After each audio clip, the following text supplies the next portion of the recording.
Hello my people, you're welcome to my channel. This is Raja TV News. This is where we bring to you most of the major events that has to do with Nigeria and Africa and diaspora. Today there has been a news that has been trending all over social media concerning an issue or a comment which an investigative journalist, David Kunde, raised against MKO Abiola. He said that MKO Abiola had been involved himself in illegal business in Nigeria. In fact, he made it clear that during the Abacha's regime, that Abacha left Lagos for MKO Abiola to control whatever is in Lagos State. But because of the election that happened, and also Abacha had interest to become the next president of Nigeria after the military era. That was why Abacha refused to give him the chance to become the Nigerian president, which led to his death. So he said there's no difference between MKO Abiola and Ahmed Bola Tinubu, the president of Nigeria currently. He said that MKO Abiola caused a lot of damages in this very country called Nigeria. In fact, I have to leave you so that you will watch and see and hear whatever he said about MKO Abiola.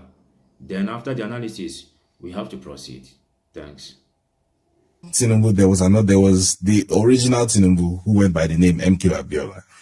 Of course, yes. And June 12th. Despite all of his wealth and all of his money was made under very similar circumstances, by the way, because MKO was also a criminal. Let's be clear about that. There's no type of illegal activity that man was not involved in. Gun running, coup financing, smuggling of every kind of illegal or illegal commodity, his hand was inside, right? And he made a fantastic fortune.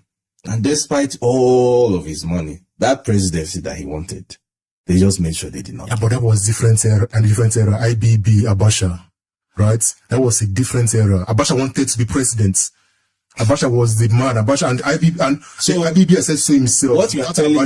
So what you told me now is that the men then had ambition, but there are no men with ambitions now. No. That's what my point is, that the Nigerian system, the way the Nigerian system has been set up, it doesn't work for the Nigerian common man. People like you and I and millions of Nigerians, it doesn't work for us. The elite has their own way of thinking. Yeah, but they also and that's the same in every society, Betty. But the thing is, the elite used to at least have a little understanding of like optics. But in Nigeria, it's never been used. Will you have a man like Abacha loot $3 billion? So more? Again, part of the story, $8 billion. Part of the story that has been forgotten is that yes, IBB looted a shit ton of money with Abacha, but very crucially, it wasn't in the open. It wasn't like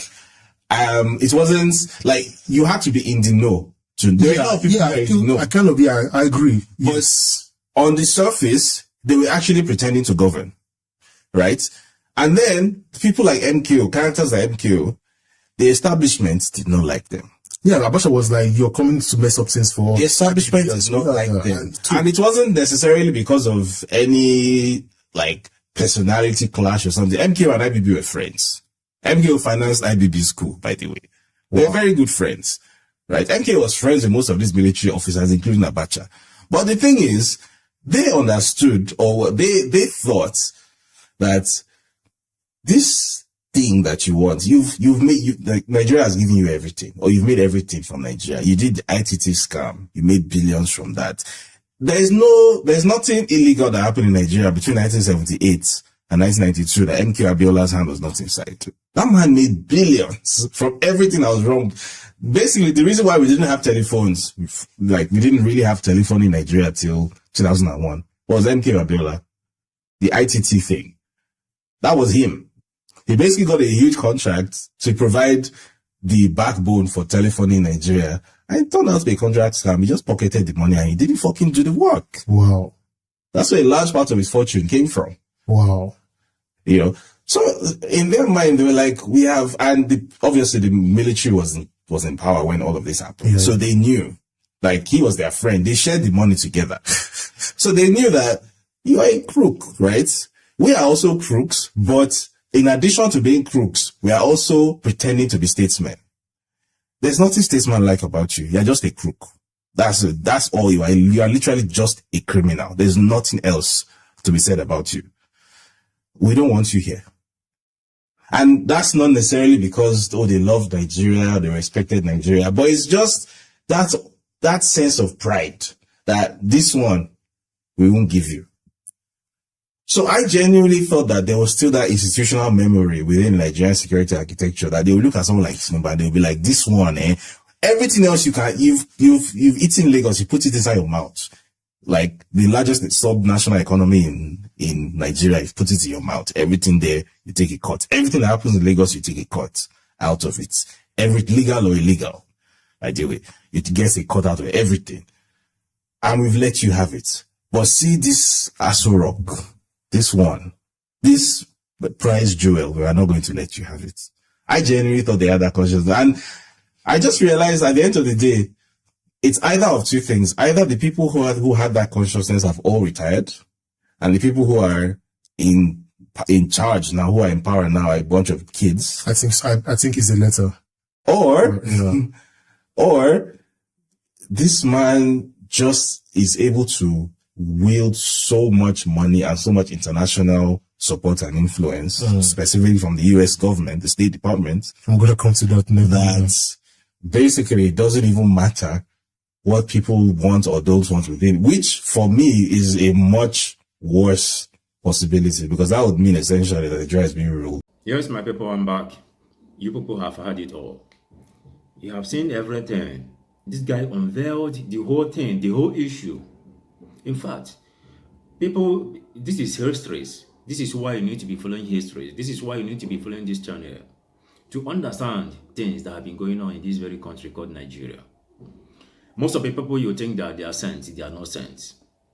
In fact, if you remember vividly about the music which a prominent Nigerian played, Sonny Okosi, he said, which way Nigeria, which way to go?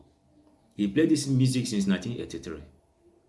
And this is that same question is still going on. That very question will remain unanswered. Remember also when Fela played ITT, International Thief Thief, it was Abiola and Obasanjo he was referring to.